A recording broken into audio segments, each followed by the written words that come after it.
logistically maybe the most complicated presentation because I've got you guys in person and then I also have the live, and I'm stopping at 8 o'clock. And so it's gonna be a little mishmash. So everybody just hold on for a fun presentation. This is intended to be very interactive. So if you have a question or if you have an aha moment, feel free to raise your hand and share. I do know that I've already met one parent in this room who has a child on the autism spectrum, and I'm sure that with the number of people that I have here in front of me, there's probably other people who have loved ones that are also impacted by an autism spectrum disorder. Holly, Yes. can we, oh, now your video's on. Thank you. Oh, did it get turned I off? got it. Okay, okay, got it. So anyway, I'm sure you will relate a lot to the materials, and if nothing else, I guess maybe I have to use that. Sure. Oh, okay, I'm just dealing with technology here. So I'm going to introduce myself first. I am Holly Goodman. So I am legally now married to this lovely first responder here to my right. A little bit about the Isaac Foundation and how I got here involved in this training program is that my oldest son, Isaac, when he was about 15 months old, he was identified for red flags for autism. And it was a qualifying diagnosis at that time because he would actually be celebrating his 18th birthday this year, actually this month. So this was a long time ago. This was, 16 years ago, where at 15 months old, he was showing red flags. And so that made us eligible for early intervention services. And so we started getting him plugged in to hopefully learn to communicate and whatnot. And then right before his second birthday, he met the criteria for autism. And that was really cutting edge at the time because that was a long time ago, and the criteria for how they were screening autism was much different than what it is today. And so at that point, we lost all of our insurance coverage. So back in those days in the state of Washington, once your child was diagnosed with autism, private insurance company could then take away all of your insurance benefits because autism was not a covered intervention. And so we had to pay for all of his services out of pocket, which was about $20,000, $20,000 to $30,000 a year. So sadly, my son unexpectedly passed away in 2007, right before his 4th birthday. And I was really angry because not only was it difficult for me every day getting up and helping my son be the best that he could be, with all the interventions and all the things that we had to do, it was also exponentially more difficult because we had to financially cover the costs. And every day it was so stressful to try and figure out how we were going to provide those services for him. So I channeled all of that anger and I started the Isaac Foundation. And for the first 7 years, all I did was raise money and I provided therapy grants to families so that we essentially stepped in and paid for anything an insurance company was going to exclude for that family. And so we did that for many years and we formed wonderful connections with families. And so thankfully, in the state of Washington, insurance reform went into effect. And so it was no longer legal for insurance companies to limit or exclude benefits and services to our children. So that allowed us to have funding to start analyzing what other needs needed to be met. And those needs definitely fall more into the emotional support and then helping families navigate services and, the process and, all the obstacles of raising a child with autism. So primarily, I spend a lot of my time holding hands with families and helping them navigate through really dark and turbulent times. But also through that, we get to celebrate a lot of the wonderful milestones that the kids experience. But it was in, I think 2014, we had families that started becoming concerned about the level of training that first responders had when it came to kids on the autism spectrum. So we had a longstanding relationship with the firefighters union because we were supporting some of their children get those interventions.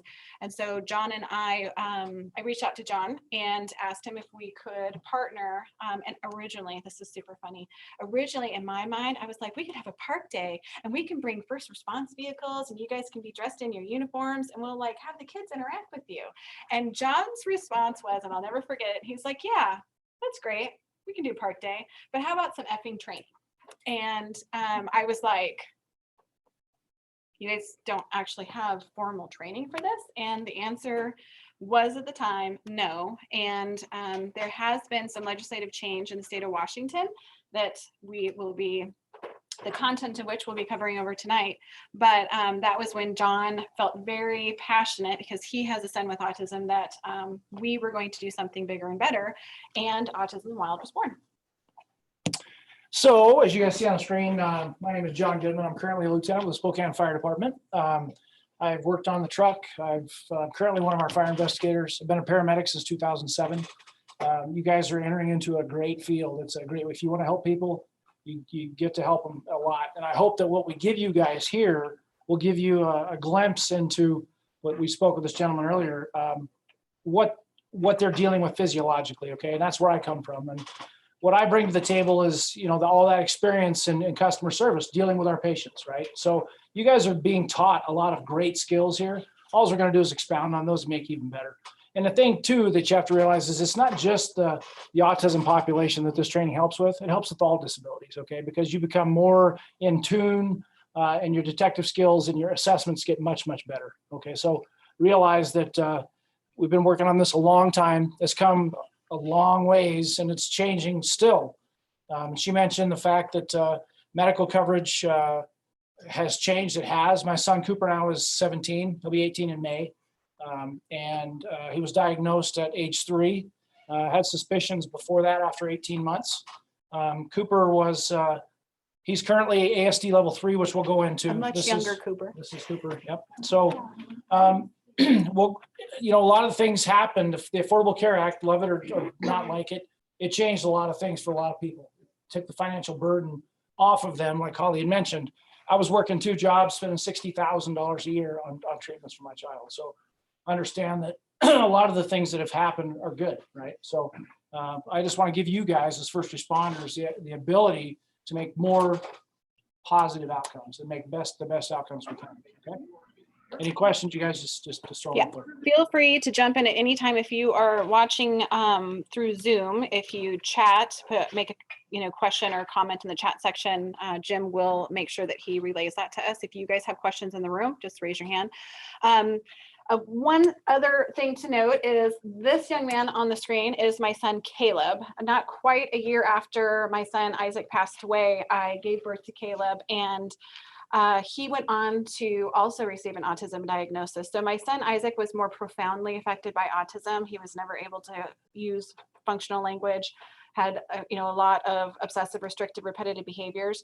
And then my son Caleb is actually on the other end of that spectrum. So he's extremely high functioning. For him, autism is more of an invisible disorder. And so we're going to talk about the spectrum, and because it's really important that we cover the entire spectrum so you know what to expect out there in EMS world, because there's differences and similarities, and regardless of where they are on the spectrum, behavior is communication. And so we're going to really dive deep today so that we can help you guys decode a lot of what you guys are seeing. We do have some training objectives for you guys today. I'm trying. I don't. Oh, there we go. I've got movement. Okay. Just don't touch it. We want you to understand what autism spectrum disorders are and the characteristics of it. We're going to give you some tools that'll help you guys more effectively communicate and interact with those folks. You're also going to have some best how to restrain the individual things if we're unable to de-escalate the situation. Okay, so in a situation where we have to remove the patient or remove the affected individual, we're going to give you guys some strategies to use there as well. Now, the EMS Live individuals, obviously, this is broken down into 2 parts. So all we're going to get through today is understanding autism spectrum disorders. And we will then pick up with the communication piece. And I cannot promise you that we are going to have time in the second half to get to the restraints, but we'll certainly do our best. So for those that are watching virtually through Zoom, we're going to get through the understanding autism spectrum disorders and characteristics, and everything else beyond that will be covered in the second part. For you guys, you will get all of it tonight. Okay. Okay, so what is autism? Autism is a complex neurological disorder that most markedly involve some degree of difficulty with communication, interpersonal relationships, and restricted obsessive and repetitive behaviors. Now, we have other diagnoses that we know that have these things, but to have an autism diagnosis, there needs to be those 3 categories of diagnosis, okay? And what's fun about some of this stuff, and Holly gets into it, is the folks that mental health that diagnose these things have changed. And when they changed it, they simplified it a bit, but I think that they lost some of that, and she'll go into that later. We'll talk about the DSM, the Diagnostic and Statistical Manual, and some of the changes that happened between DSM-4 and version 5. The one thing I'm going to say is when we're talking here tonight, so in our state, you guys have heard of the Travis Act, and so that requires first responders, EMS, to have training when it comes to disabilities. And understand that while today we're talking in the context of autism spectrum disorders, you know, when we have a person that just has communication disorder, when we get to the communication section of this, the skills that you're going to be learning, again, behavior is communication. Those skills that we're going to be talking about are going to help those individuals that just have communication impairments. When you have a person that might have the restrictive, obsessive, repetitive behaviors, but they have the communication and maybe their social interactions are not impaired. Have you guys heard of sensory processing disorder? Have you guys heard of ADHD? Guess what? We're going to talk a lot about them tonight too, because our bubbles kiss. Okay. So, and again, then we have people that just have social disorders where, you know, they, you know, the introverts where they have social anxieties, different things like that. And so we're going to talk with all of those bubbles kiss, but to have an autism spectrum disorder diagnosis, you have to have all deficits in all three. Does that make sense? Okay.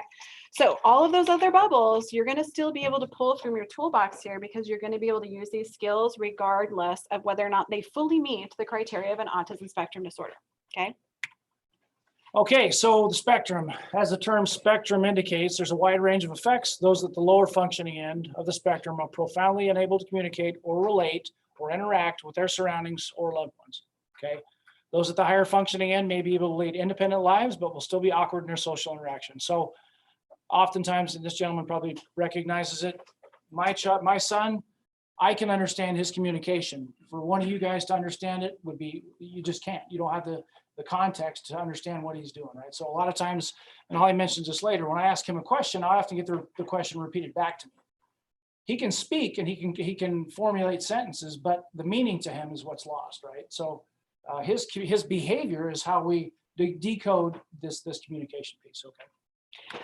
So I like using visual graphics because one of the things that I like to do in this presentation is it's really important to set your understanding and biases of what you think autism is, and you need to leave it at the door. Because when you think, most people think of an autism spectrum disorder, this is simply what they're thinking. You're either less autistic or more autistic, and that is so not the case. And so part of what we're trying to do today is get you to understand the depth and the variety of all individuals that are impacted by autism. And so really, when you're talking about a person with autism, this is actually a better depiction of all aspects and all facets of a person, and then how some things are more profoundly or significantly factored in or affect that one person, and maybe other things are less so. So when you start analyzing person by person, you start then having these variations. And so that's why when you have two individuals with autism, they're never going to be the exact same. So what we cannot do as first responders is treat every person on the autism spectrum the exact same, because they're not. There's different things that we need to consider, and we have to take their individual differences into account as we're making decisions on how we're going to help them. Does that make sense? So we're going to cover a lot of that tonight. Now, I like to go into autism facts, and so I won't spend a huge amount of time because my EMS Live at night folks only have me for just 90 minutes tonight, so I have to wrap up with them by 8 o'clock, so we have to cover a lot of material. But I do want to make sure that we are talking about some statistics so that you guys understand the number of individuals that are impacted by autism. So the Center for Disease Control estimates that 1 in 54 children is diagnosed with an autism spectrum disorder. So that means that 1 in 37 boys have autism, while only it affects 1 in every 151 girls. Now, I'm going to tell you right here, right now, that the female statistics are not accurate. Okay, the reason why this is, and I'm not the only person that believes this, universities are currently reassessing our diagnostic criteria for girls versus boys. We are using male criteria because males have been predominantly those that present, and we're taking a male screening criteria and we're applying it to the girl, the female brain. That is not an accurate way of assessing a female brain. So what is happening, what we are seeing happening, is the girls that are profoundly affected by autism are generally being identified early, but the girls that are more high functioning are going longer because they're able to see and observe their peers and they imitate what they're seeing. So they're able to go underneath the radar for longer periods of time until the stress and anxiety and the social demands get so much that we start seeing behavioral issues and just anxiety where it's to the point where we can't control it. And so then all of a sudden it gets on the radar that, oh my goodness, maybe this young lady has an autism spectrum disorder. So they didn't get the benefit of some of the early interventions that could have helped them better learn coping strategies and be more comfortable in their own body. So I think what we are going to see over time is that the criteria, there will be an individual criteria for males and a different one for females. And so I do think that we are going to see this data change probably in the next round when the statistics update. But just know that this data was actually just updated this like March, April-ish of last year. You just didn't hear much about it because COVID-19 was a bit more important at the time. But relatively speaking, right now, according to the data that we're using from the CDC, 4 out of 5 individuals will be male. So males, bigger, stronger, more physical capacity. Not to say that the girls can't hold a wallet. The one time I was significantly hurt was a young lady in elementary school, because in my mind, I'm like, it's a little girl and she's little. And I didn't use my proper escorts and my safety support stance, and I got leveled and hurt. Because again, I was underestimating that adrenaline, which we'll talk about later. Okay, so when we're talking about autism prevalency rate, understand that there's an administration within the CDC, which is called the Autism and Developmental Disabilities Monitoring Network. They're the ones that assess and determine these statistics. And so it's based off of surveys. And so the 1 in 54 statistic was from the survey year of 2016. So we are really not looking at current 2021 data to give us a fair snapshot of what the true today capture of autism. But so that I want to make sure that we're, just clear on that. I also want you guys to, I get asked a lot about the prevalency rate. And see, I told you TACA, I use, this is a really good information graphic here from TACA, where this is all CDC statistics, but you can see that the prevalency rate since 2000 has increased 178%. That is astounding. And so the question I get asked a lot is this just that we're overdiagnosing autism? Is this that, we're just, everything is falling under the autism spectrum? And the answer I would say is no. I will say that there was a big jump around 2000 because we changed the criteria for how we were screening autism. And we started having very clear guidelines for pediatricians during well-child visits that we needed to be making sure kids were hitting certain developmental milestones at each well-child visit. So that automatically meant that we were capturing more children so that we could get them plugged into early intervention. But regardless, the data is indicating that the prevalency rate is increasing. And so there's been some great university studies out there where they've studied identical twins. Now in identical twins, we have instances where one has autism and one does not. So we know that it is not 100% genetic. We know that there's environmental factors that epigenetically will activate autism in one twin and not the other. And so there's a lot of research that's out there. And while none of it is definitive on here's the clear cause of autism, it is giving us better information in terms of, we know, again, it's not 100% genetic. We know that there's environmental factors.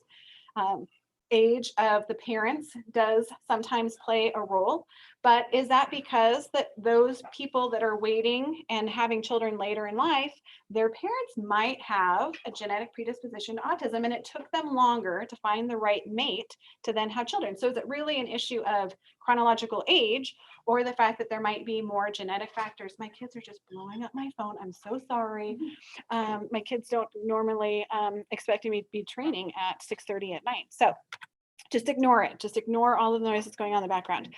So I want to talk about autism classifications because it is important for us to make sure that terminology wise, we all are on the same page. And I do want to talk briefly about the difference between the DSM-4 and the DSM-5. So the DSM, of course, stands for the Diagnostic and Statistical Manual of Mental Health Disorders. That's all the number codes that they assign all the mental health issues in the world, right? All the disorders. Caffeine addiction is in the DSM, ironically, which rightfully so. So that is where all of these codes are had.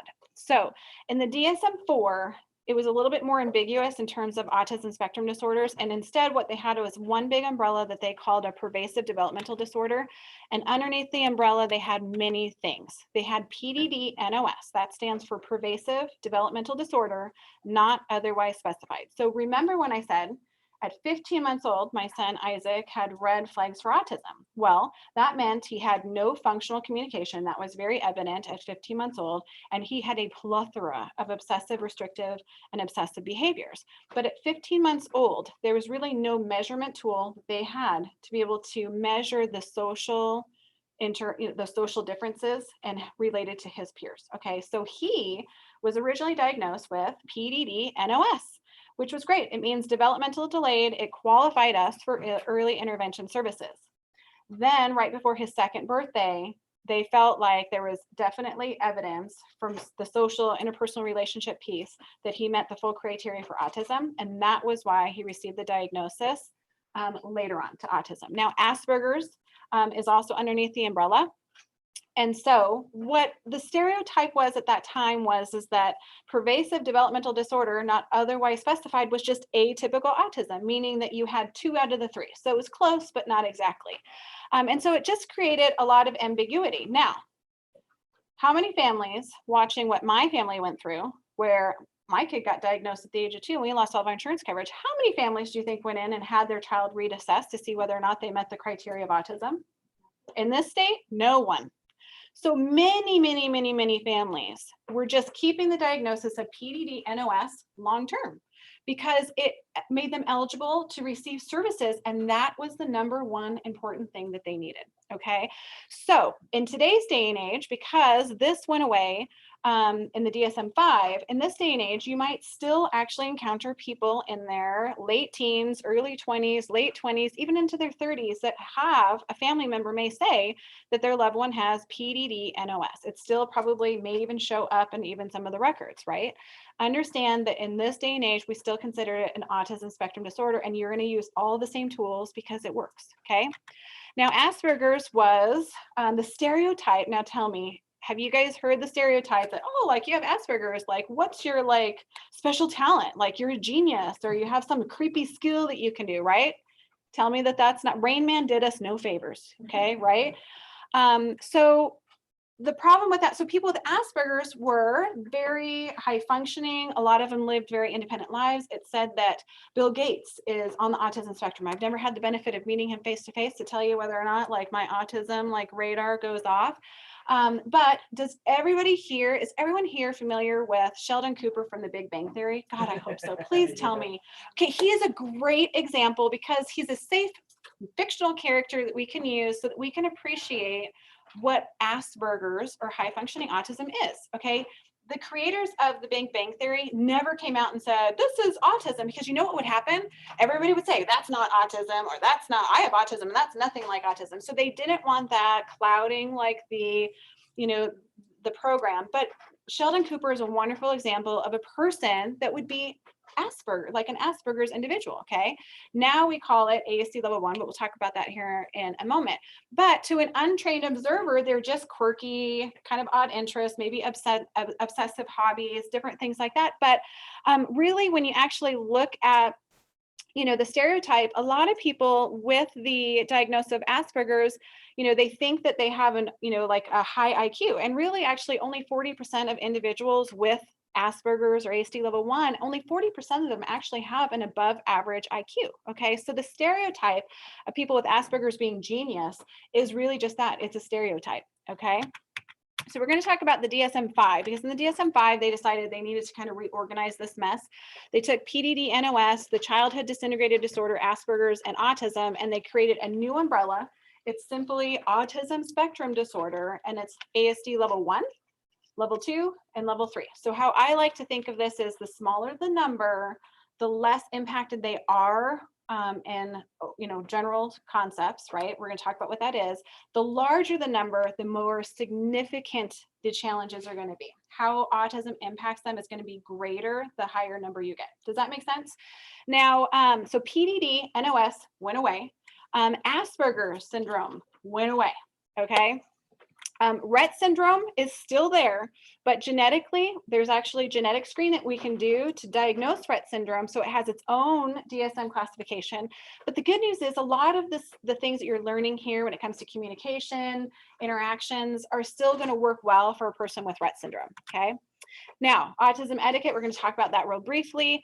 While PDD NOS has gone away and it's being phased out, we're seeing less and less adults even operating with a DSM classification of PDD NOS because it doesn't serve us. There's no number that we can attach to it anymore. It still is in circulation, so I just like to throw that out in your world in case you come upon it. You kind of know the backstory behind it. Asperger's, you're going to see that probably losing momentum because no child in today's day and age is going to be diagnosed with Asperger's, okay? Because it's going to be ASD level 1 instead. ASD level 1 is the equivalent of what Asperger classification was. Now, this was very polarizing because people identify with terms, what feels comfortable and how you identify.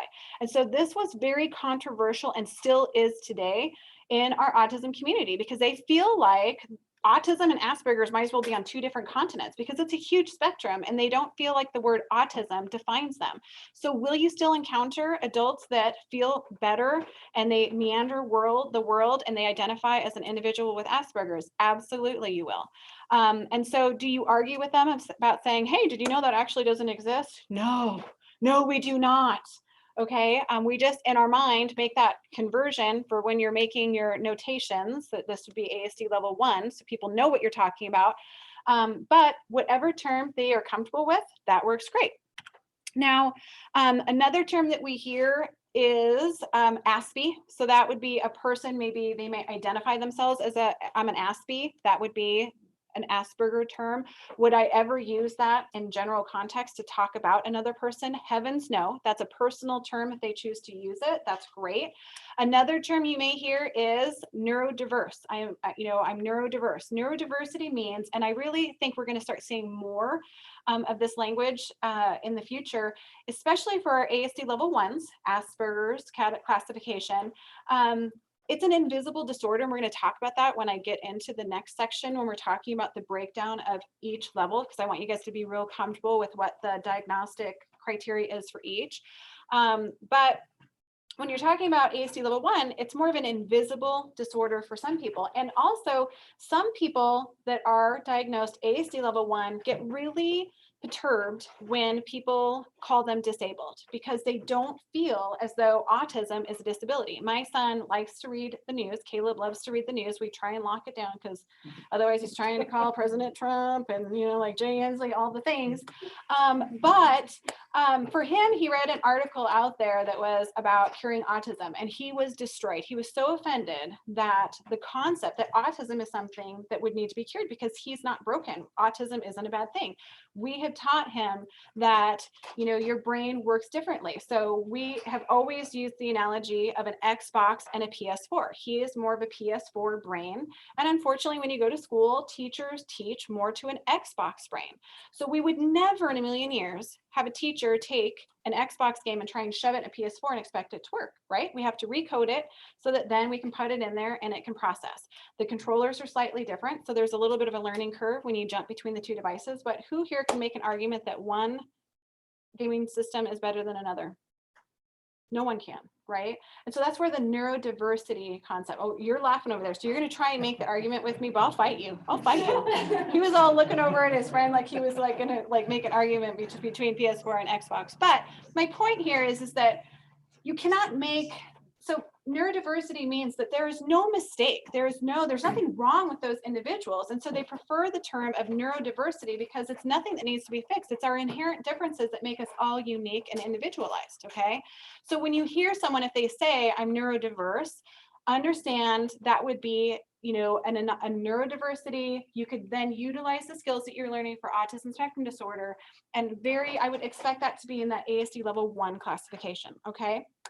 Does that make sense? Any questions? Yes. Neurotypical, what is that? So neurotypical is a term that we use to be, we don't want to, what is normal? Normal anymore. The only thing normal in my house is a setting on my washing machine, normal. I mean, truly, there's no such thing as normal anymore. So what doctors and healthcare, they refer to neurotypicals. So basically, neurotypically, this is a person that operates neurotypically within the realm of what we consider to be typical. So then when we have neurodiverse, those are those slight anomalies that are not necessarily wrong, but they're outside of the parameters of what we consider typical for that age range. So when we talk about neurotypicals, we're talking about a person without autism spectrum disorder. Neurodiversity would indicate that the person is probably on the autism spectrum at some point. And so again, that whole concept that it's not necessarily wrong or broken or we have to fix it, but we're dealing with a person that's on the spectrum that are outside those parameters. So that's a really good question. So we're going to talk about ASD level 3 because this is a summary of the DSM classification for ASD level 3. So these are individuals that require very substantial support. These are the most impacted on our autism spectrum. So like my son Isaac, John's son Cooper would be classified as ASD level 3. So that means that we see severe deficits in verbal and nonverbal social communication skills, meaning that they don't have what we classify as functional communication. That's not to mean that they don't repeat words, say sentences, but in the context of taking what language they do say and being able to understand and put together needs, wants, requests, they're just utterances and it's not in context, it's not functional language. Very limited initiation of social interactions. Oftentimes those people that they are socially interacting with are there to meet needs and wants. They're not there for like emotional connectedness or companionship. They're understanding that those people, those social interactions are to meet needs and wants. And oftentimes, a lot of them may not even seek out an individual to communicate a need and want, even through behavior. A lot of times, it's those around them that are observing the behavior, because the behavior then is what gives us an indication of what they're trying to communicate. So we're going to really focus today, and you'll hear me say probably a million times tonight, and then in 2 weeks or however many more days until I do the second half of this for our EMS Live at Night. Behavior is communication, very much in this classification, but all of them, okay? But it's in varying degrees. So we have a limited response to social overtures from others. So that social referencing of people within their environment is going to be minimal, if at all. Again, oftentimes what we see is when they are referencing those people, it's because there's a need or want that they're wanting met. And so that's what they're seeking, that individual, that social connection. The social overtures from others is because of a need or a want. Inflexibility behavior is there, extreme difficulty coping with change, that restrictive or repetitive behaviors interfere with all spheres of function, okay? And we have some training we're gonna go over when it comes to stimming and what some of those repetitive, obsessive, and restrictive behaviors look like. And then, of course, great distress and difficulty changing focus or action. So transitions are very difficult. So where are we gonna see these individuals? Homes, we would be dispatched to homes, because obviously if things escalate within our home, parents or caregivers are not able to control it or they need support, they're going to call for EMS so that they can get some support. Sometimes neighbors and people walking by our houses will hear escalation in our home and they think there's some sort of domestic violence situation. And so oftentimes then we have law enforcement sent to our homes because people are thinking they're doing the right thing, which has kind of, sometimes, yes, the family needs support. Sometimes all that's doing is actually making it worse. We're going to talk about that later on. So group homes, a lot of our families who have kiddos in ASD level 3, sometimes their behaviors are such that we cannot safely keep them in our home because we have other children, or they can become aggressive and abusive to mom and dad. Sometimes it's an elderly grandparent or family member that is caring for them. And so the behaviors are such that they cannot control it. And so we do have to put them in group homes. And so John talks about frequent flyers where you might have to go to group homes a lot, because if A happens, the protocol is that they have to call for support, right? So they're calling for backup support. And a lot of times we're then transporting because we need to get them to the hospital, get their, their physician on the line so we can do a med management visit, adjust some things. We'll talk about that later on too. Are you raising your hand because you need help? Oh, okay. So do you need help? No, just kidding. So Are we going to see them in schools? Yes. So sometimes we are dispatched to schools because every child is entitled to a free and appropriate education in the least restricted environment. However, schools have protocols as well. Should A happen, the protocol is that we have to clear the room and we have to do our, like behavior intervention plan. And sometimes that also means that we're calling in EMS and first responders because we have to transport, and we're going to need backup. Are we going to see them at Costco or a concert or like maybe a community day in the park? Oh, hell no. I mean, would we like to work towards that? And yes, like we are working on that with Cooper. So Cooper, depending on the activity, we will take him into the community for things that we know that his tolerance and we have a high likelihood at success. Now, sometimes I'm going to go on my little soapbox here for a moment because I have a lot of EMS workers listening tonight, and you guys are all going into those fields. Understand that when a child gets to a certain age, the age of 18, sometimes also when they're outside and placed into a group home, the state starts mandating community engagement activities. Woo! Awesome, right? It sounds great.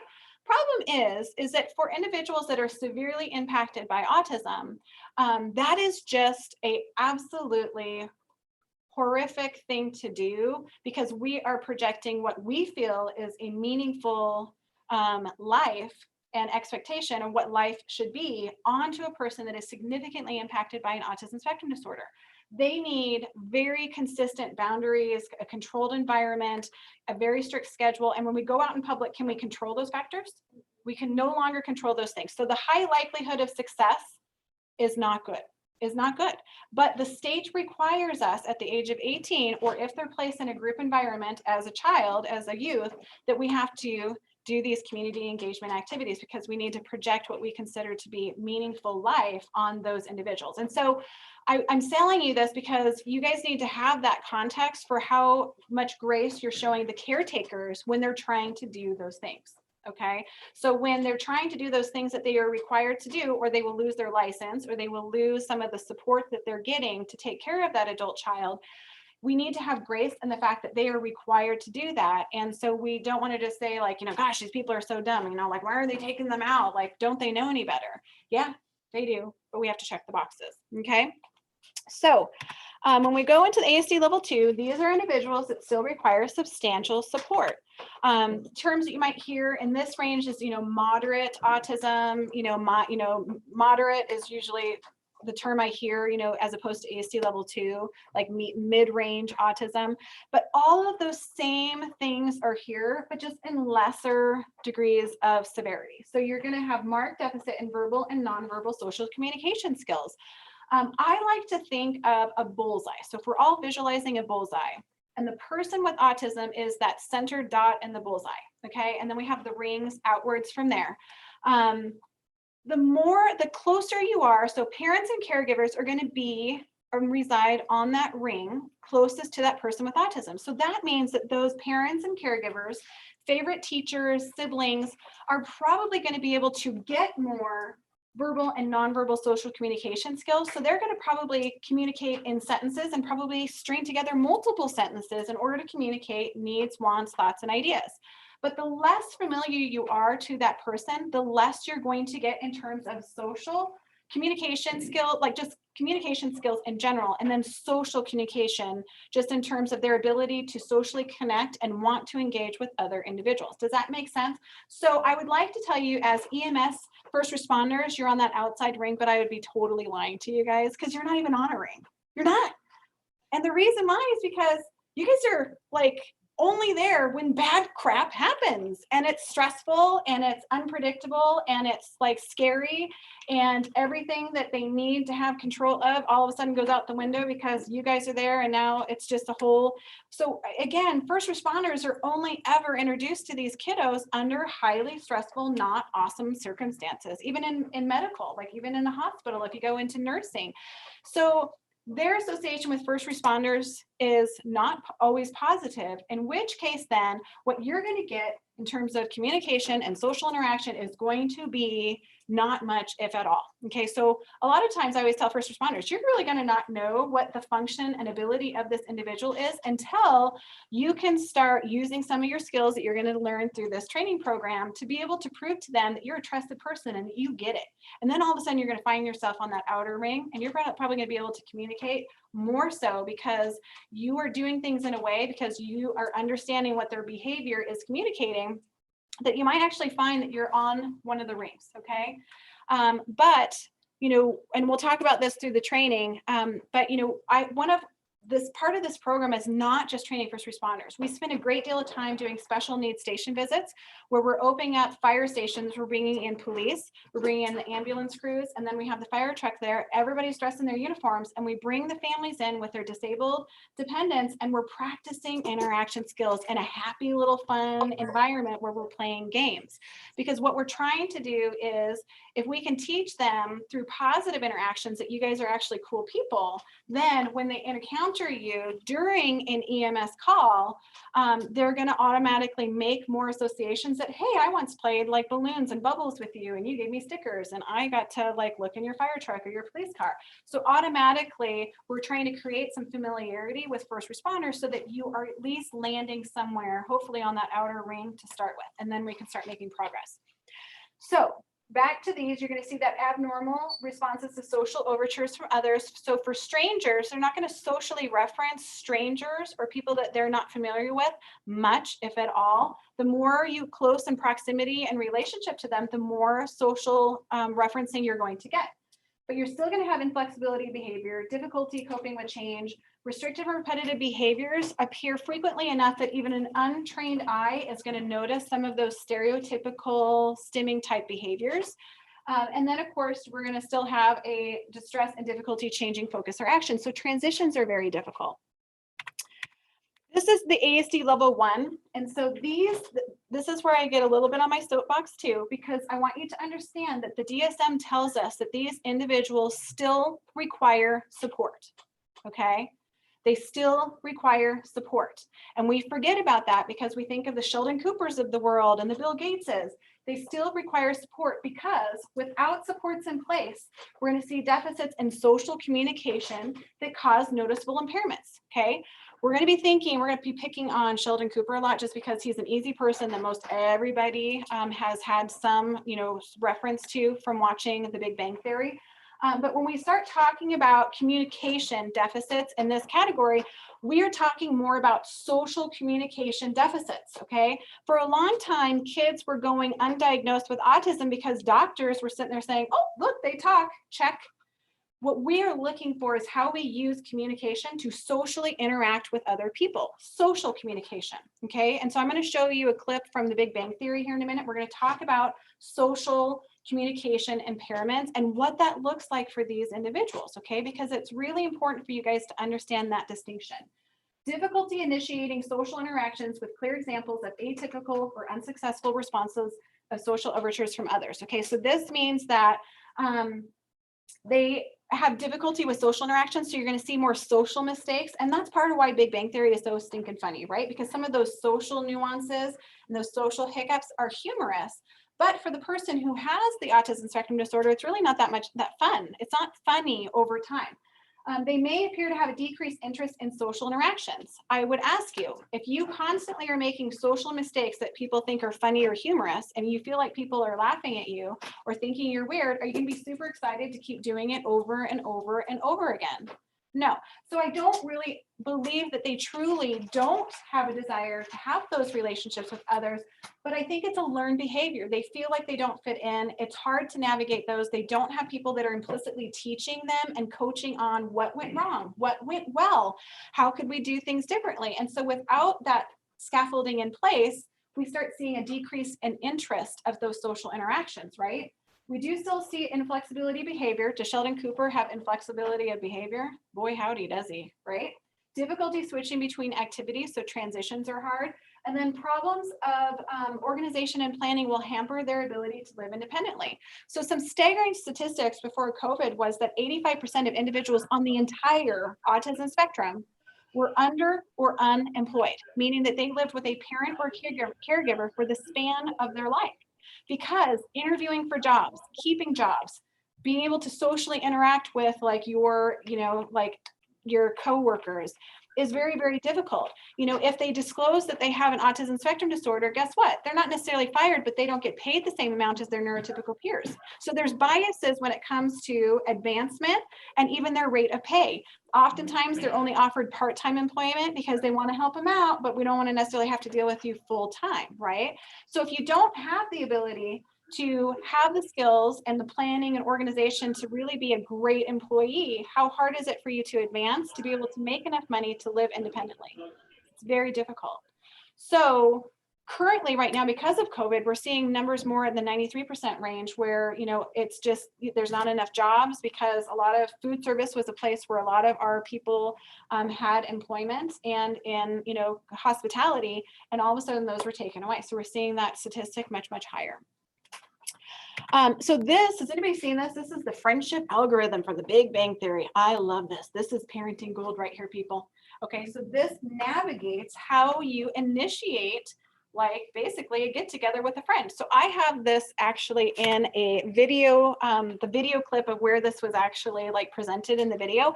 And I want you to be thinking about the independence level of Sheldon Cooper. Like when we're talking about social communication, I think this is a really good clip to really start seeing when we talk about quirkiness and social communication barriers, what that looks like in this high functioning population. Hopefully I can get this to work. Algorithm for making friends.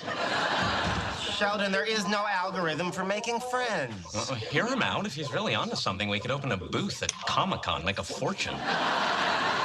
See, my initial approach to Kripke had the same deficiencies as those that plagued Stu the Cockatoo when he was new at the zoo. Stu the Cockatoo? Yes, he's new at the zoo. It's a terrific book. I've distilled its essence into a simple flowchart that will guide me through the process. Have you thought about putting him in a crate while you're out of the apartment? Hello, Kripke. Yeah, Sheldon Cooper here. It occurred to me that you hadn't returned any of my calls because I hadn't offered any concrete suggestions for pursuing our friendship. Yet perhaps the two of us might share a meal together. Yeah, I see. Well, then perhaps you'd have time for a hot beverage. Popular choices include tea, coffee, cocoa. I see. No, wait, don't hang up yet. But what about a recreational activity? I bet we share some common interests. Tell me an interest of yours. Really? On actual horses? Tell me another interest of yours. Oh, no, I'm sorry. I have no desire to get in the water till I absolutely have to. We'll come back to that. Tell me another interest of yours. Uh-oh, he's stuck in an infinite loop. I can fix it. But it's interesting, but isn't ventriloquism by definition a solo activity? Yeah. Wait, tell me another interest of yours. Is there any chance you like monkeys? What is wrong with you? Everybody likes monkeys. Hang on, Kripke. A loop counter and an escape to the least objectionable activity. Howard, that's brilliant. I'm surprised you saw that. Gee, why can't Sheldon make friends? All right, Kripke. Okay, so I love that clip. Number one, the friendship algorithm is like pure genius. It's gold. And isn't it sad that like as a parent, that is a really good teaching tool for how I help teach my high functioning child with autism, that these are the steps that we have to go to. And sometimes we have to find the least objectionable activity that we can agree on because that's part of social communication and interpersonal relationships. Now, when we think about Sheldon Cooper, when we think, he's a very successful professionally man, right? But does Sheldon Cooper drive a car? No, he does not. He requires other people to help get him to as activities. How is he when it comes to like his favorite place to sit and whether or not people can sit in that spot? It is zero tolerance, okay? So he lives independently, but does he live independently? Because in order to live in the apartment with his friend Sheldon or Leonard, he has to have a roommate agreement that delineates then the rules and the schedule of how we operate within our living environment. So I asked the question, is he really truly independent? The answer is no. So does that make sense now when you put it in context of Sheldon Cooper and all the things that are required for independence, and how while you can be successful, there's a difference between being successful professionally and then that full independence, right? And so that's what we're looking at here. So one thing before we move on to the next thing, the next section, we're going to be talking about what's going on inside the body for you to be able to decode a lot of what's going on. Again, behavior is communication. But I want to, again, we talked about the variations of the autism spectrum. So you can never go into a call involving a person with autism thinking it's going to go just like the last call, because everyone is unique with individual differences. And we're going to be highlighting some of those individual differences and why we see so much variation and uniqueness amongst people on the autism spectrum. And there is this really wonderful quote by Dr. Stephen Shore, who he himself is a self-advocate. That's another term you might hear. He himself has autism, and so he advocates for those that are affected by autism. If you've met one person with autism, you've met just one person with autism. And I think it's a really good quote, because as we move into this next section, you're going to start understanding why you're never going to encounter two people that are exactly the same, because there's too many variables. But understanding some of those variables, we can start decoding and having more success for de-escalation, and so that we can make best guesses, educated guesses when it comes to EMS world on how to support them to the maximum extent possible. No, because the EMS live doesn't get a break because we only have them until 8. So these guys are being Sorry, tortured guys, till you're 8 gonna o'clock. suffer, So sorry. Okay, so now we get to break into physiology, and this is kind of good stuff because I know you guys have probably been through a bunch of physiology. Yes, no? Yes. Yes. Yes. Excellent. So we're piggybacking on that. So we are taught in 5th grade science class. I went to school in Idaho, so we got it in high school. More of the Um, reservation in Idaho. So let's be clear. Idaho education is good, but he was from the res. So we're taught there's 5 primary senses of the body, right? Sight, sound, touch, taste, and smell. Well, we have 2 additional systems we don't talk much about: the vestibular sensory system and the proprioceptive sensory He's been system. stumbling over that one lately. So A stroke, I think. or something. no. So sensory integration is how the body processes how we process the information in our environment in those 7 systems and survive, right? It's how we interact, it's how we do the things we need to survive. It's how we make educated, informed decisions about what we need to do, because we're getting information from our 7 sensory systems so that we can make decisions. A lot of them are automatic. They're not even ones that we consciously make the decision that we're doing. Our body naturally our brain naturally decodes the information and makes decisions, right? So, and you mentioned what typical neurology looks like. Okay, so in this population, sensory integration dysfunction is when the brain inefficiently processes information received from the sensory system about the environment. So I like to think, as a mechanical guy, it's either got an amplifier or a filter or a blockage, right? So those systems cause some of these behaviors we'll talk about later. So understand that when we talk about their nervous system not functioning in a typical fashion, this is what I'm talking about. And that's where a lot of these stereotypes come. When we start talking about what autism, what the public perceives autism to be, most often people are saying, oh, it's a disorder of like bad or really weird behaviors, right? Well, not really. If you actually understand where it's manifesting from, it's really actually quite logical if you know what you're looking at. The other thing I'm going to say is that as we go through these sections, understand that sensory preferences are things that we all make choices. Like I specifically wore this sweater today because it's super soft and I love the texture on my body. It makes me feel good. But for some people, we make choices because of sensory preferences. I hate when air is blowing on me. It drives me absolutely nuts. It is a sensory preference. When I'm in the car and I need the air conditioning, I put a sweater on so my arms are covered and so it doesn't bother me as much. So I have sensory preferences that I just adapt to, and it's just like a little annoyance. If air blows on me, am I going to die? No. When we get into sensory dysfunction, it's when your brain is being told that you're getting misinformation from your sensory system and you're in mortal pain because the integration of the sensory experience is debilitating for you. Okay, that's where it crosses the line into sensory dysfunction, and you are no longer able to engage in life in a meaningful way because of how this dysfunction is impacting your body. Does that make sense? So the second part of that is typically those behaviors manifest as a result of sensory avoidance, amplifiers, right? Or the need for extrasensory input, which means blockage. So Not enough's getting in or too much is getting in. So these behaviors manifest themselves in order for them to control that stimulus if they can. Okay. So let's talk about the vestibular sensory system. Oh, sorry. That's okay. So sensory receptors in the inner ear relay messages about head and body movement, center of gravity, and acceleration or deceleration of the brain.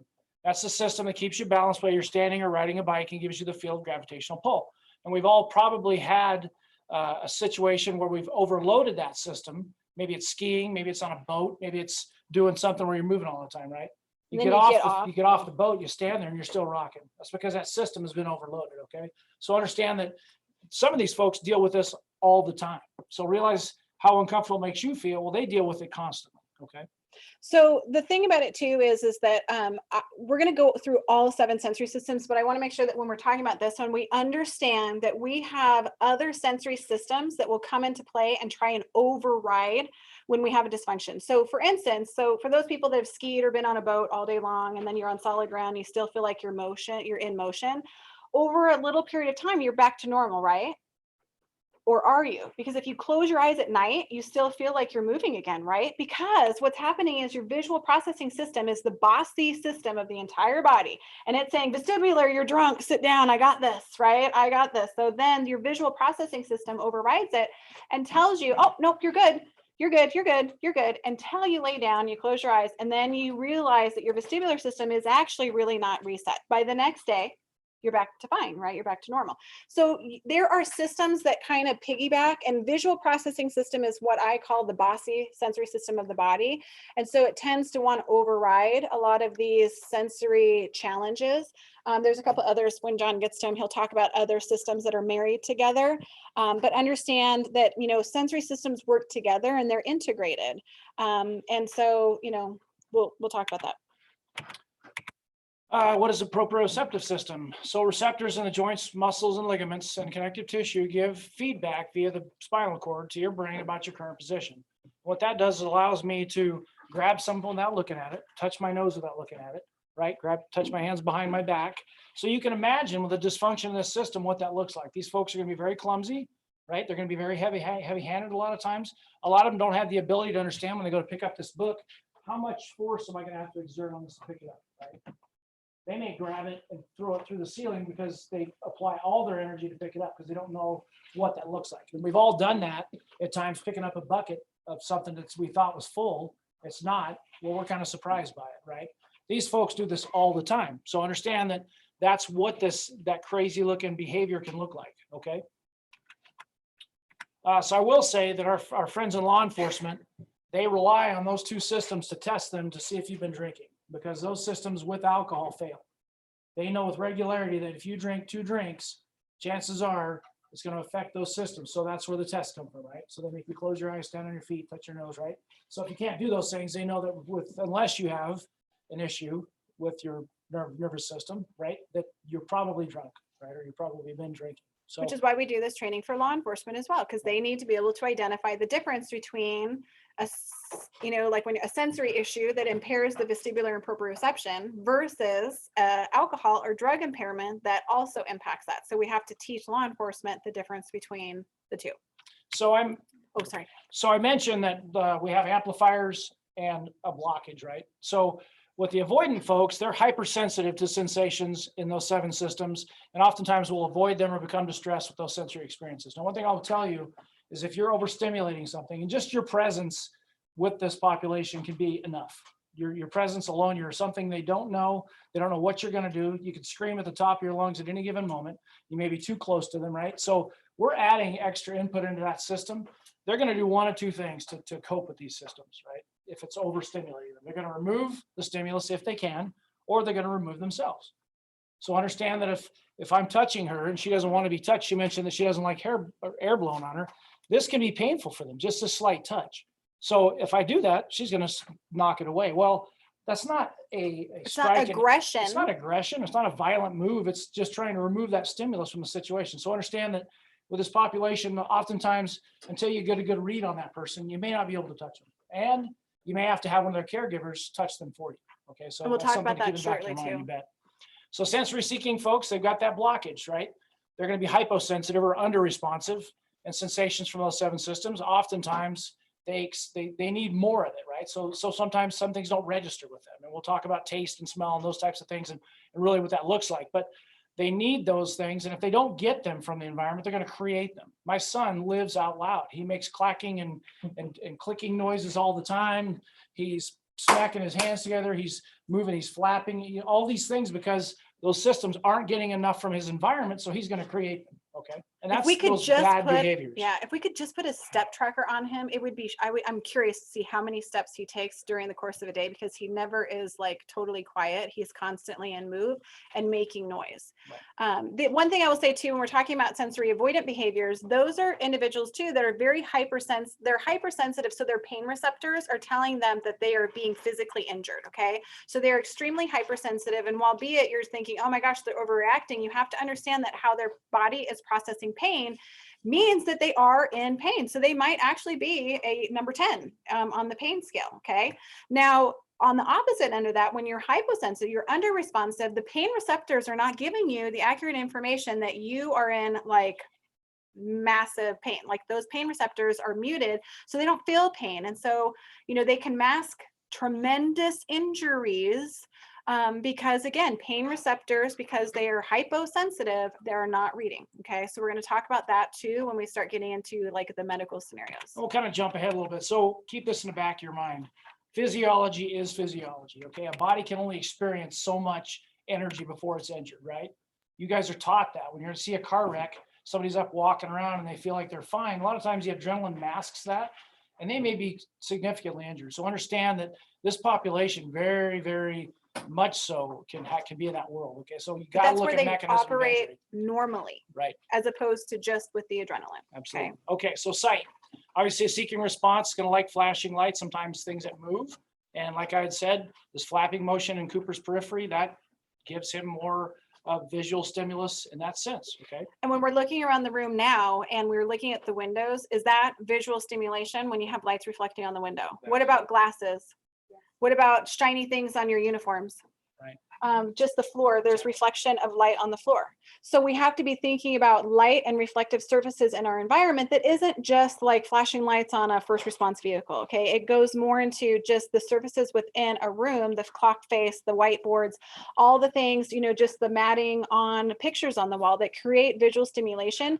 And when they're under a lot of stress and anxiety, because now it's a first response situation and you're in their environment, their tolerance of that is going to then decrease and diminish significantly the more stress and anxiety they're experiencing. So you need to be thinking about what things in your environment you can be controlling in order to help them be more successful. So if you turn off some lights, does the reflective surfaces diminish? Absolutely.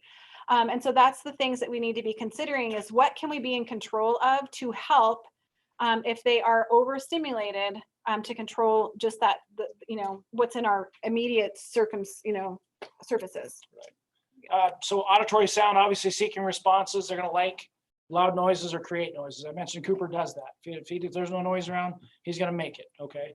Avoidant responses, they're going to be avoidant of all undesirable decibel pitches and tones. And oftentimes they have superhuman hearing and can hear sounds other cannot. The humming of this projector up here White can noise. drive some of the kiddos nuts. If you listen in our environment, it's loud. Everything we have makes noise. And these folks, they do not like it. And Holly likes to talk about the noise canceling headphones.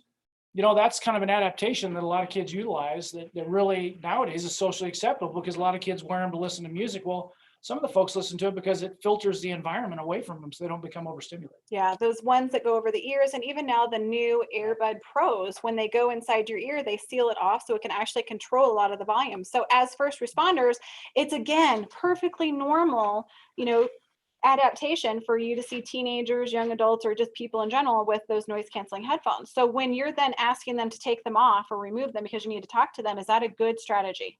So we have to assume that maybe they're utilizing it as a strategy to control the noise. I will tell you, I think that auditory sensitivity is the most debilitating sensory challenge of all of the sensory systems, because we cannot control other people's noises and the white noise that's in our environment. We can't stop the neighbor's dog from barking, the loud muffler that goes in front of our house, the birds that are chirping, an airplane goes over. There's so much in the world when it comes to noise that we cannot control.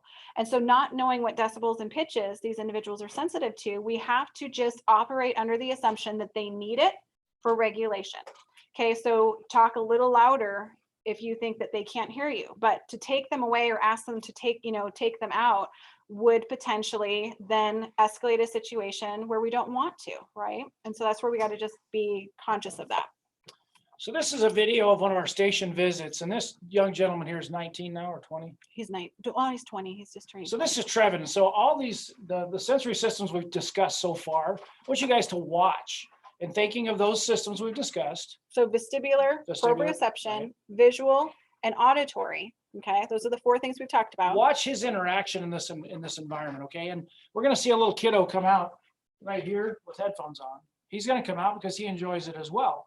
But you guys figure out. We're looking for seeking or avoiding. So you're looking at each kiddo and see whether or not you see evidence of seeking or avoiding behavior in those 4 sensory systems that we've talked about just to this point.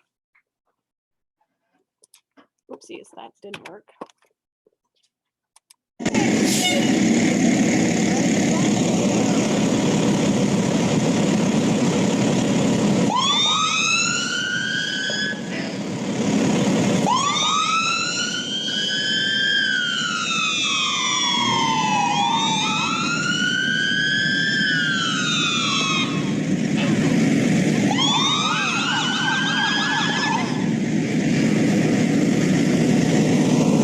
And now we want the horn, John.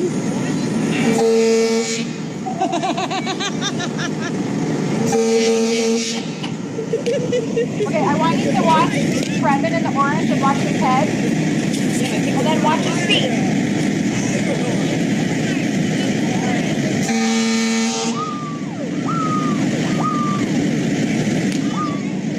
Okay, so Trevin in the orange, let's talk about auditory information. Do you think Trevin in the orange, the bigger of the 2 kids, do you think he's seeking or avoiding auditorily? Yeah. Oh, He's only got one hand on the ear. correct. Skimming off of it. So again, we generally speaking have 2 functional ears. Most people do. And even those that are hearing impaired generally will still protect both ears.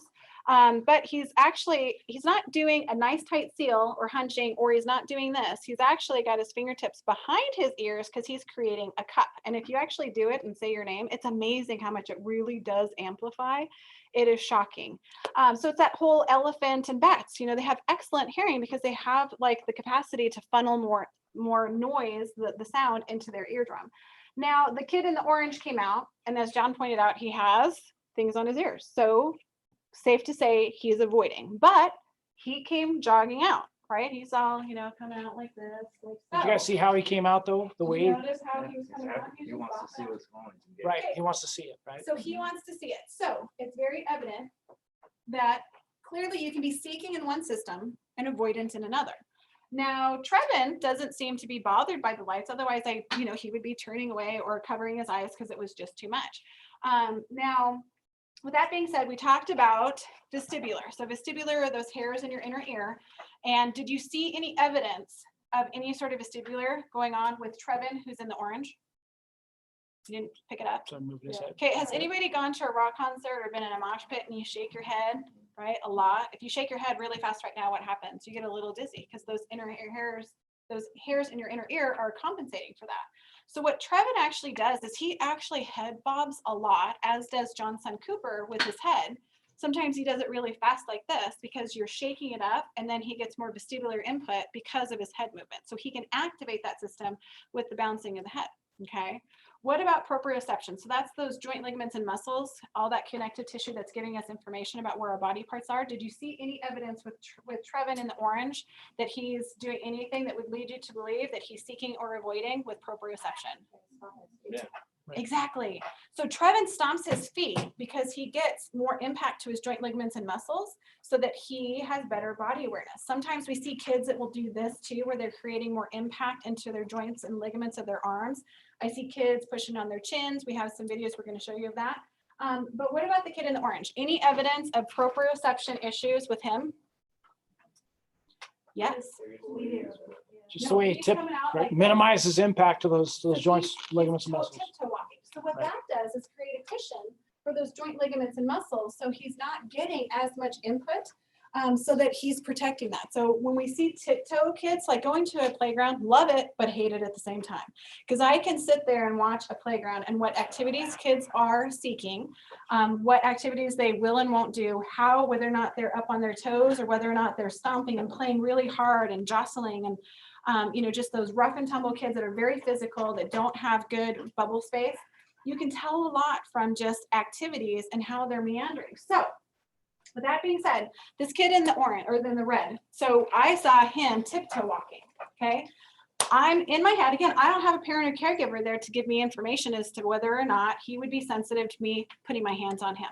But watching him doing a tiptoe walk, I'm gonna automatically assume that he's gonna be hypersensitive and I'm going to increase my bubble space. Now I am giving a nonverbal cue that if I'm way over here, I'm not gonna put my hands on you, we're good, we're good. Now, if I get here, it's better, but it's a little bit more like, what are you gonna do? Okay, but still, a bubble space is still safe.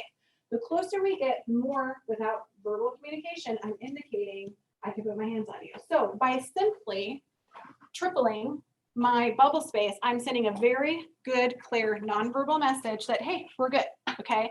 And I'm gonna then tell myself that when I have to put my hands on this young man, I need to be prepared. Okay, so I'm going to use some of my other strategies we're going to talk about here in just a few minutes about how we can start adding some predictability in some unpredictable situations.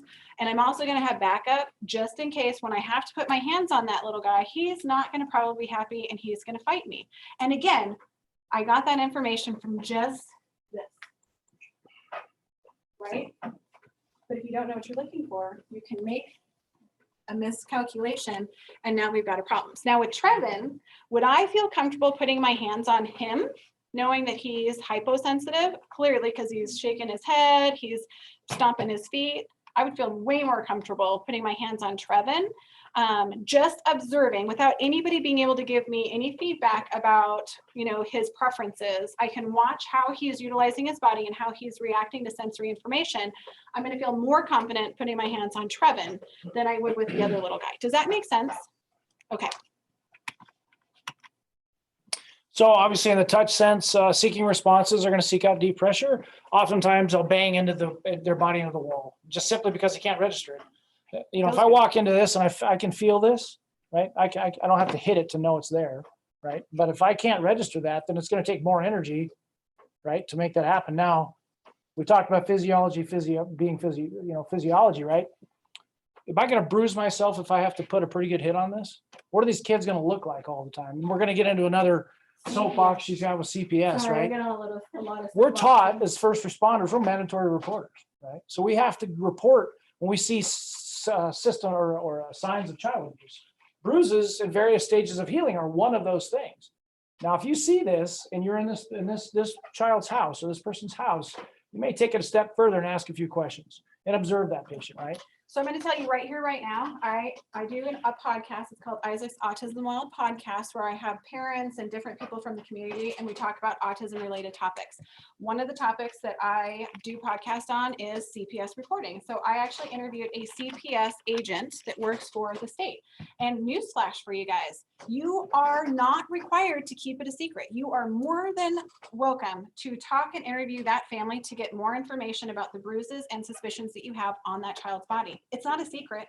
It's not like you have to, what people don't like is conflict, okay? So part of what's happening is you as mandatory reportees don't really want to necessarily have to get into it with the parents, and they're going to get kind of pissy because what parent wouldn't, and defensive, but you owe it to that family and that child to ask the questions. Okay, this isn't about you and whether or not you want to deal with conflict. Okay, there are children that are disabled that are being abused because they are a handful and parents don't have the skills to deal with it.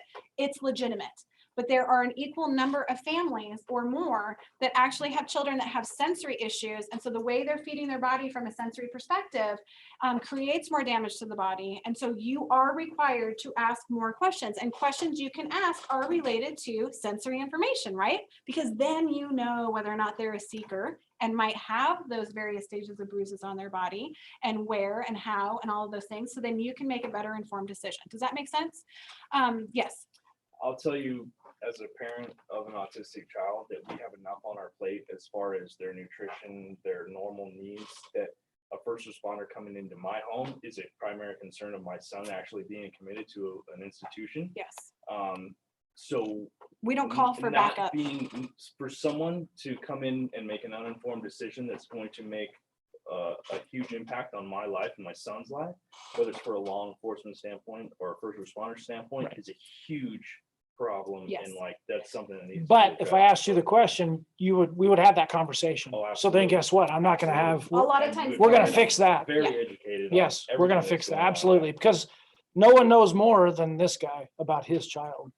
That's what the common theme here in all these EMS scenarios we're gonna go through is that this parent or their caregivers are they know the most about your patient. Yes. Okay, so that's number one. All right, so that was perfect. It's like it was on cue.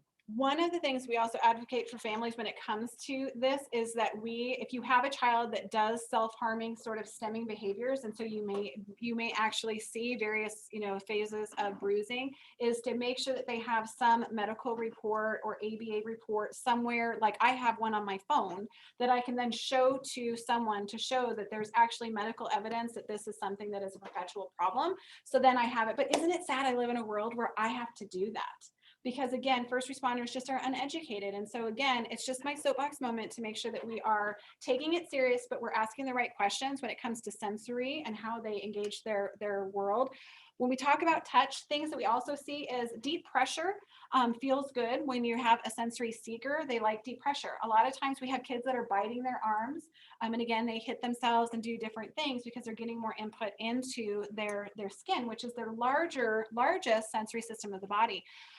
If we talk about water, okay, we'll talk about water and risks associated with water later. But when we talk about water, when you submerge a body in water, is that deep pressure or light touch? It's deep pressure. So when we talk about individuals with autism, some of them do like water and they're drawn to water. It's because they're seeking that deep pressure of submersion on their skin. Does that make sense? So it's that deep pressure. Now, with that being said, we have those sensory avoidant ones. When we're talking about water, Sheldon Cooper said in that video, oh, I don't get in the water until I absolutely have to. Well, that was really good information. Like, I don't know much about Sheldon Cooper and his showering habits, but I can tell you right here, right now, touching him, knowing that I'm going to be careful about putting my hands on him, because if he doesn't like being in the water, that means that he is avoidant and he doesn't like that sensation on his body, right? He's not going to be a cuddler. And so we got to just make sure that we're, again, increasing our bubble space here. If you are an EMS person and you're dispatched because you have a naked person in a public place, so no clothing on whatsoever, do you feel like that's an indicator that they're seeking or avoiding? Okay, I don't know, because I don't have a parent or caregiver there, but I actually would go the opposite. If you're in a public place and you have taken off all of your clothing, so you're exposing that sensory system to the maximum extent possible in a public place, I'm going to think that maybe you're wanting to seek, and so you want as much information as possible on that sensory system. So would I feel more comfortable putting my hands on them? Again, I don't know. I'm just making calculated guesses based off what I know about sensory system responses. Would I feel more comfortable putting my hands on a naked person in a public park? Yeah. I mean, I'm not going to love it. Who does, right? Now, if you walk into a home where it is their most comfortable place in the entire universe and they don't have a stitch of clothing on, because this has happened to me, I can't tell you how many times, do you feel like they're seeking or avoiding? If they're in their favorite place in the entire world and they don't have any clothes on, they're avoiding. So what are we going to automatically do? Big bubble space, like, hey, we're cool. Like, all right, I'm going to try and get with parent or caregiver to get the most information I can get about them. And we're going to have to use different tools in our toolbox, because I can tell you right here, right now, if they are not tolerating clothing on their body, they're sensitive. Okay. Do you see what I'm saying here? Like, we can make a lot of just assumptions. Again, we can't guarantee that we're going to guess correctly every single time. I'm just here to tell you probabilities and kind of what my gut would be. And then what things that, again, it's not verbal communication. This is behavior providing us with some communication so that we can make informed decisions for best outcomes. Does that make sense? So getting back to the water thing, Cooper loves being in the hot tub and in the Loves it. bath. He hates the shower. So while he likes water, it has to be on his terms, right? Because the So- feeling is completely different, Yeah. right? Stimulus is different. Because a shower is light touch, right? I don't like doesn't like air blowing on me. I don't like light touch. Do I like, like submersion, like deep pressure? Oh, I love it. I love a good massage. Again, you see what I'm saying? So you can have variations and preferences when it comes to how that information comes to like your skin. Okay. Smell and taste are kind of linked together. Obviously, with smell responses, they're going to like bad smells sometimes, even if they don't like it. If they're hyposensitive in that sense, they're going to have to get more of that substance that they don't like to register that, right? Okay, so an avoidant response, oftentimes they can be physically ill or overwhelmed due to smells, even those that are hardly noticeable. Okay, so taste, I'm going to marry these two together. Seeking response are going to eat excessively and oftentimes eat inappropriate objects, food, and toxins. So oftentimes toxins, things that are toxic to us, don't smell good, do they? That's our brain telling us don't ingest it, right? So the problem is you guys arrive on scene and you have a patient who's ingested this huge amount of this toxic substance that smells horrible. Well, why would they have done that? Because it didn't register, right? So they didn't realize it was bad for them. They didn't realize they didn't even like it. So when you call into poison control to say, how the heck did he ingest 32 ounces of this substance, right? When this thing smells putrid, it doesn't taste good. This is why that happens. So just be ready to tell them exactly the quantities that these folks can ingest. We need to know that comes into your assessment area, right? And you got to take your best guess. That's why when we have people that take too many pills, we count through their pills to see how many they've taken, because they know that given amounts of something may affect the liver or the kidneys in a detrimental way. Yeah. So just understand that that's why we're doing those things and why this population can ingest some of these things that they may not even like, but it just doesn't register with them until they get a given amount in, okay? So with that being said, one other thing when we talk about like the sense of taste is, number one, who here just absolutely loves hot sauce? Okay, so you guys have a dysfunction. Okay, because it's not normal to have hot sauce on all of your food. But why that happens is because, again, your brain recognizes that the more this hot sauce like activates all the taste buds in your mouth, and so it's more satisfying, right? So again, it's not really normal. Again, that's fine. It's fine. But one of the things too, and we've had this issue here in Spokane. I have like 2 minutes before I'm going to then like wrap this section up, because our EMS live at night, I have to go over the test. So pay attention. You guys don't have it yet. We already went over vestibular and proprioception. But when we talk about ingesting things, again, they will, your mouth is, babies, what do babies do? They're always putting stuff in their mouth because it's a sensory system that they can get really good and reliable information as a baby. And then over time it phases out because it's no longer the best means of getting information from their environment. Well, in the autism world, if it's a safe sensory system to get information about your environment, they keep doing it. So one of the things that we had a situation in Spokane, and this one breaks my heart, but because he was one of my Isaac Foundation kiddos, but he was put in a group home because his behaviors were very unsafe. He was very aggressive. It ended up that they were checking him for some intestinal anomalies, because so they had under sedation had a little sensor thing that would go through the whole GI tract and take tests, and be like a camera, if you will, so that they could get an idea what was going on inside, because they felt like behaviorally it could explain some of his aggression, because he was always very aggressive. And it was unfortunate that the device got hung up in his intestines and his bowels. And when EMS came, because the group home called EMS, and they came in, and the one question was, is this normal for this kiddo? And the answer, in all honesty, was yes, it was. It was normal aggressive behavior. But because it had bound up and he didn't have the communication skills or the pain receptors to be able to communicate that he was in distress, he ended up dying. And so, it's one of those things where he didn't have the communication to say that he was in distress, and we have to go off of behaviors. But because it was normal for him, and thankfully EMS did ask, is this normal behavior for him? And the answer was yes, we missed it. But that's where, because they can mask these really serious things, had anyone told EMS that he had had this procedure and there was the chance of that happening, then the EMS would have totally taken a different strategy, and he could have potentially have been saved. But, it's, again, we have to be, asking those types of questions. But when they can ingest things, because again, they swallow random things can get hung up, and we have to be absolutely certain that they don't have a bowel obstruction, because that was, life ending. And a lot of this population has problems with their GI tract anyway. Yeah. They have a lot of issues. A lot of times their diets become very restrictive at times.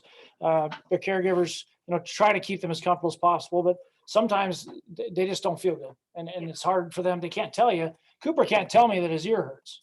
I can see though, he gets angry and gets short, something's going on. And eventually we're getting to where now he'll actually say, does your ear hurt? Does your ear hurt? He just starts saying like, does your ear hurt? Yeah, And just so I'm like, randomly. So it's like, that's good, right? That for me, that's a win. But the problem is that a lot of this population doesn't do that. And they're bad. Their behaviors become aggressive. They become short tempered. And like Holly said, sometimes it has a horrible ending. So So this is the end of the sensory section. So for the EMS Live individuals that are watching, we're going to pick up next time on EMS Live, and we're going to cover the second part, which is the communication strategies. So we're going to go over, you guys have the examination, which is, we're going to go over questions 1 through 14 tonight. So do I give them a few minutes to do the EMS Live at night? People give them a few minutes to do this, or were they doing the test as, or do I kind of, do I just start going through the answers now? Just go through The questions and okay, don't give the not answers. Yeah. Okay, so the first question for the EMS Livers is, autism is a complex psychological disorder that most markedly involves some degree of difficulty with communication, interpersonal relationships, restrictive, obsessive, and repetitive behaviors. True or false?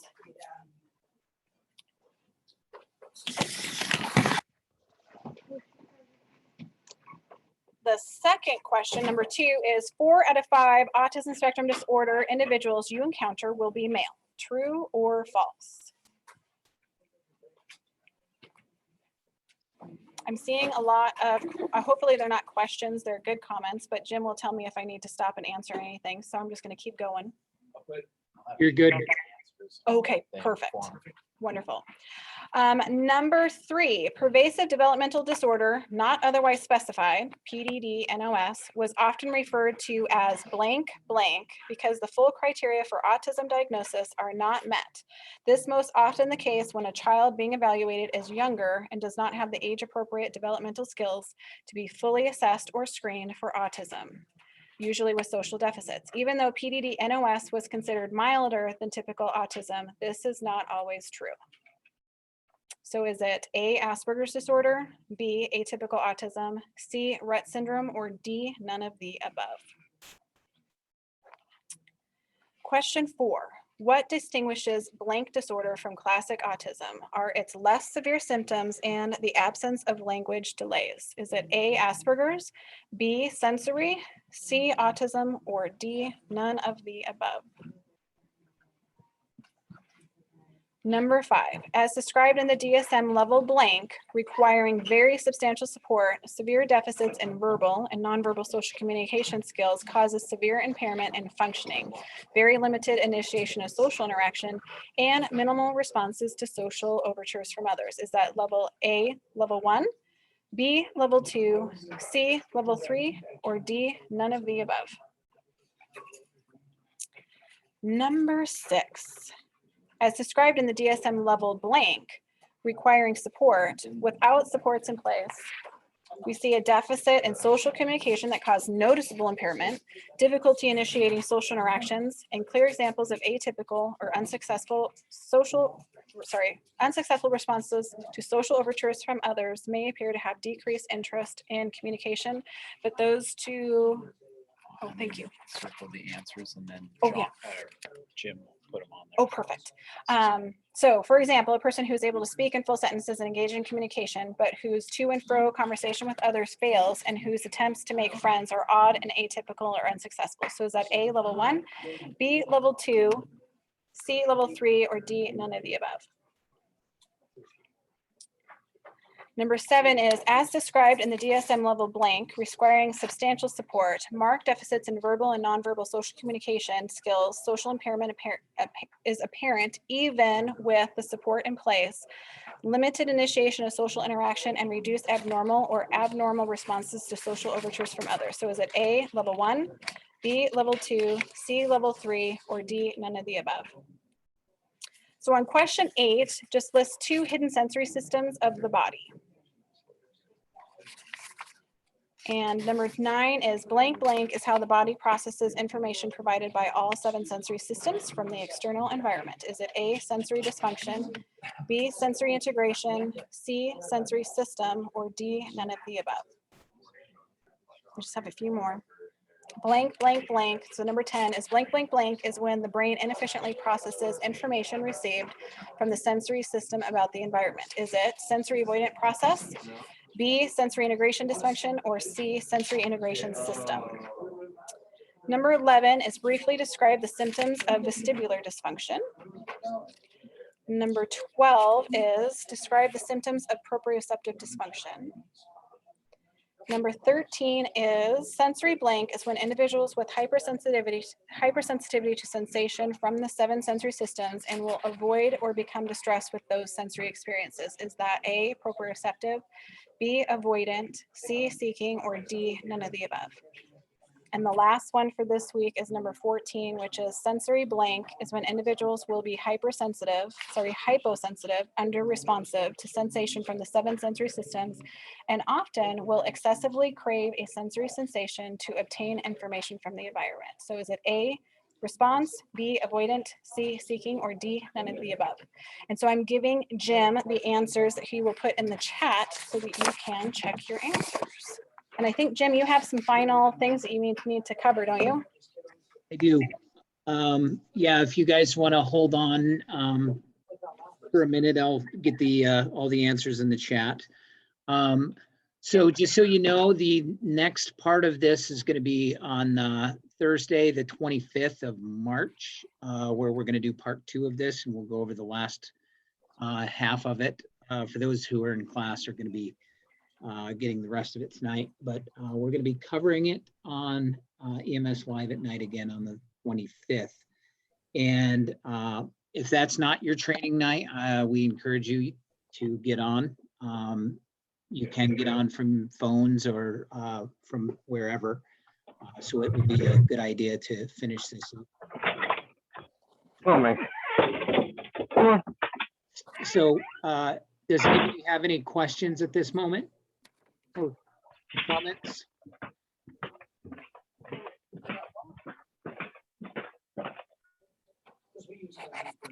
Okay. Oh, I can. Okay, so I'm gonna put the answers in the chat in just a moment here.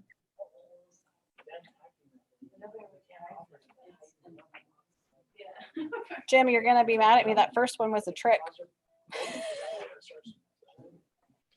I'm gonna blame it on Chris because he was distracting me, so. Oh, I totally get it. That's always the one I get people on. And I have to be honest, the first time I took my own quiz, I missed it too, because Oh. a little tricky. Yeah. Because I was skim reading and not reading. This is amazing. This is great. Great presentation.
So hopefully everybody was able to get the answers in there in the chat. For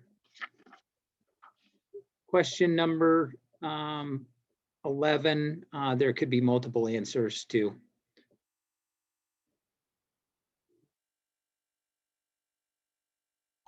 Hi, Jim. I just had a quick question. Is 14 supposed to be C?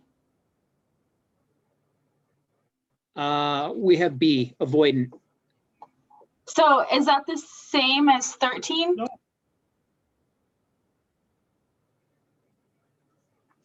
No. One is hyper. 14 oh, is C. 14 is C. Hold on. Yeah.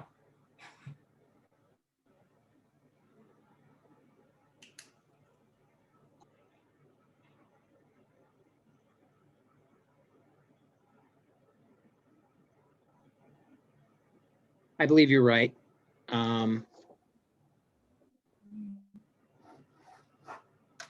Yeah, she circled the wrong one, but I will, yeah, I would say stand by.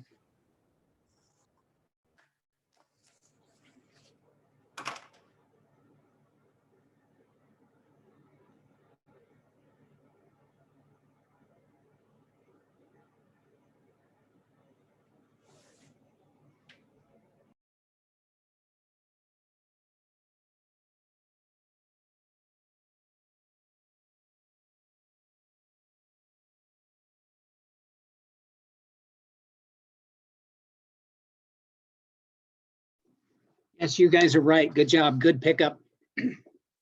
C is correct for 14. Thank you. No problem. Good job. Hopefully you see you guys on the 25th. Have a nice night. Thanks, you too.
Scott, were you able to get all the answers?